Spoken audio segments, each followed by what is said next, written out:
Halo Kenari Mania, Assalamualaikum warahmatullahi wabarakatuh. Berjumpa lagi di channel Pentulu Kenari. Seperti biasa, channel Pentulu Kenari masih berbagi-bagi tips atau cara tentang perawatan burung kenari, tentang ternak kenari. Baik teman-teman Kenari Mania, jadi untuk video kali ini kita bahas kesalahan fatal yang bisa membuat ternak kenari itu gagal panen.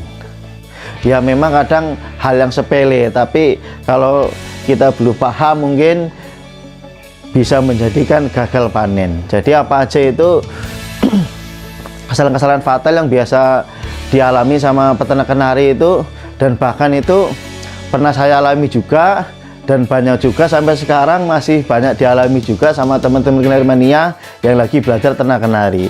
Jadi untuk yang pertama itu kesalahannya itu, kalau menurut saya, kalau menurut Pentulu Kenari itu, jadi kalau anaknya masih diloloh, dia kan, jadi biasanya itu induknya dia akan birahi lagi dia. Jadi padahal anak baru umur 15 hari sampai 17 hari biasanya itu induk dia akan birahi, dia akan minta kawin dia. Di sini nih, ini kesalahannya ini. Jadi kalau tidak sabar biasanya itu kita tuh langsung gabung aja ini bejantannya ini, digabung aja terakhir kawin ya kan. Setelah kawin, sini baru bingung nih kan. Kadang kalau induk yang bagus dia masih akan meloloh anaknya. Kita taruh sarang, kotak sarangnya itu satu lagi, yang satu ada anaknya, satu kosong dia. Biasanya itu yang kosong itu nanti dia akan untuk bertelur di situ. Kalau yang induk bagus dia akan meloloh anaknya dan masih tetap bisa panen. Tapi kalau yang induk yang mungkin udah capek, udah berapa kali produk, dipaksa terus produk terus, dia anak belum mandiri, jantannya dimasukin, digabungin. Di situ ini banyak kesalahan di situ. Kalau yang belum paham dia, induk nanti nggak akan meloloh anaknya, dia kan. Banyak yang masih belajar itu bingung, dia kan. Ini gimana bang? Ini kan induknya udah birahi lagi, ini kan. Dimasukinlah jantannya itu. Disitulah banyak terjebak di situ dia. Jadi tergoda sama induk kenarinya dia. Terakhirnya anaknya terbengkalai.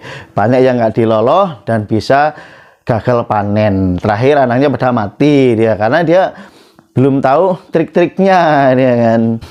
Jadi solusinya bagaimana? Kalau saya itu ya kita jangan tergoda, ya biarkan aja induknya itu birahi lagi itu. Kadang malah anaknya baru umur 15 hari itu induknya udah menelur sendiri dia. Itu karena efek kita kasih pakan yang enak-enak seperti telur puyuh ini kan. Dia bisa membuat induk kenarinya cepat birahi lagi dia. Kita jangan tergoda kan. Kalau tergoda ya udahlah ini kan. Ya kalau induknya bagus, kalau nggak bagus sudah dikawin, nggak mau ngeloloh anaknya nanti dia kan. Itu dia. Kalau saya biasanya yaitu, jadi setelah anak umur 21 hari sampai 23 hari kita pisah anaknya, kita ajari dulu anaknya sampai mandiri, baru induknya kita istirahatkan dulu 2-3 hari, baru kita kawinkan lagi dia. Itu alhamdulillah biasanya itu dia akan aman, dia bisa lancar panen terus.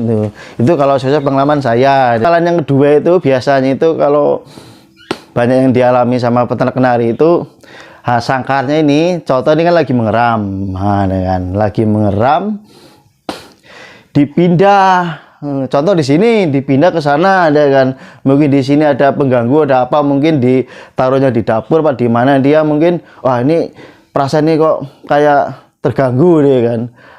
Sangkarnya dipindah. Justru itulah kesalahannya itu. Biasa kalau udah dipindah, dia akan stres burungnya itu. Lagi enak-enak mengeram, nggak taunya dipindah. Itu yang bikin terakhir gagal panen. Jadi nggak mau mengeram lagi. Terakhir ya solusinya ya kita ulang lagi dari awal ya, karena ada temen yang menanyakan, bang setelah dipindah kok induknya nggak mau mengeram lagi gitu kan. Udah digabung jantannya pun nggak mau mengeram lagi, ya itu karena stres dia. Jadi solusinya jangan dipindah-pindah kan. Dah seperti ini aja nih, 1 2 3 4 5 6. seperti ini aja, ini kan, jangan dipindah-pindah, ini kan. Jadi kalau udah mengeram di sini, ya udah jangan dipindah-pindah, jangan diganggu-ganggu, biarkan aja ini lagi mengeram semua ini dia. Alhamdulillah dia tinggal nunggu menetas dia. Jadi itu kalau versi penteluk kenari, dia kan. Banyak sebenarnya sih kesalahan-kesalahan, tapi yang pokok itu 2 aja itu dia. Yang sering dialami sama teman-teman kenari mania. Mudah-mudahan dengan penjelasan saya bisa bermanfaat dan bisa dipraktekkan. Nah, dan apabila ada yang mau menambahkan kesalahan-kesalahan itu, bisa juga komen di kolom komentar di video ini. Mana tuh bisa menjadi referensi untuk teman-teman kenari mania yang lagi belajar ternak kenari, bisa untuk difahami dan dimengerti. Nanti biar enggak gagal panen. Nah, itu aja, sangat simpel dan mudah. Akhirul kalam, wassalamualaikum.